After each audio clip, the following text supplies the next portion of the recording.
আসসালামু আলাইকুম। সম্মানিত দর্শকবৃন্দ,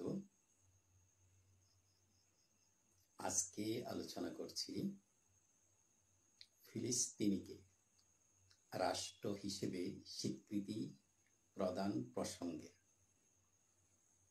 সম্মানিত দর্শকবৃন্দ, সর্বপ্রথম 1988 খ্রিস্টাব্দে ফিলিস্তিনকে রাষ্ট্র হিসেবে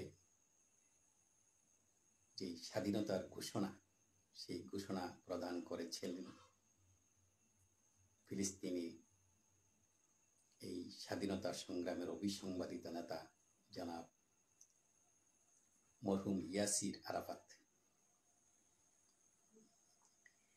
এই স্বাধীনতা ঘোষণার সাথে সাথে জাতিসংঘের 193টি সদস্য রাষ্ট্রের মধ্যে 137টি রাষ্ট্র স্বীকৃতি প্রদান করেছিল। এর মধ্যে 1988 খ্রিস্টাব্দের 16 নভেম্বর বাংলাদেশ ফিলিস্তিনকে একটি স্বাধীন রাষ্ট্র হিসেবে স্বীকৃতি প্রদান করে। পরবর্তীতে এই স্বাধীন রাষ্ট্রটিকে সর্বশেষ যারা স্বীকৃতি দিয়েছে তারা হচ্ছে যুক্তরাজ্য, কানাডা, অস্ট্রেলিয়া, ফ্রান্স। এই নিয়ে 193টি সদস্য রাষ্ট্রের মধ্যে 156টি রাষ্ট্র জাতিসংঘের সদস্য রাষ্ট্র ফিলিস্তিনকে স্বীকৃতি প্রদান করেছে।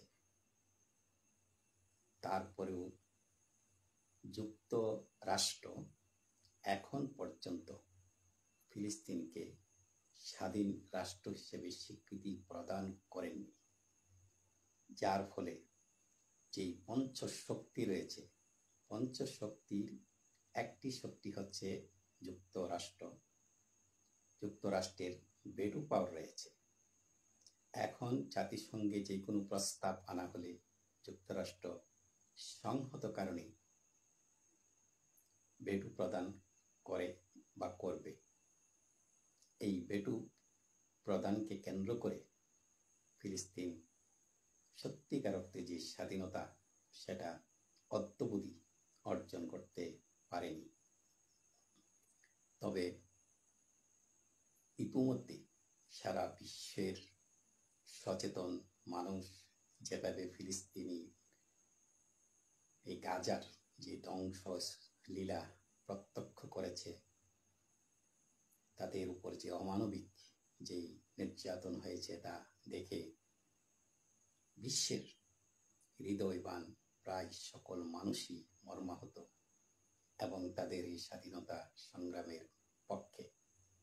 আমরা আশা করছি শীঘ্রই যুক্তরাষ্ট্রের শুভই বুদ্ধির উদয় হবে এবং ফিলিস্তিনকে একটি স্বাধীন রাষ্ট্র হিসেবে স্বীকৃতি দিবে এবং এর মধ্য দিয়ে ফিলিস্তিন সত্যি সত্যি স্বাধীনতা অর্জন করবে। সেই সোনালী সকালটি কোন দিন আসবে সেই অপেক্ষায় আছি। সম্মানিত দর্শকবৃন্দ, আজকের মতো এখানেই শেষ করছি। আল্লাহ হাফেজ।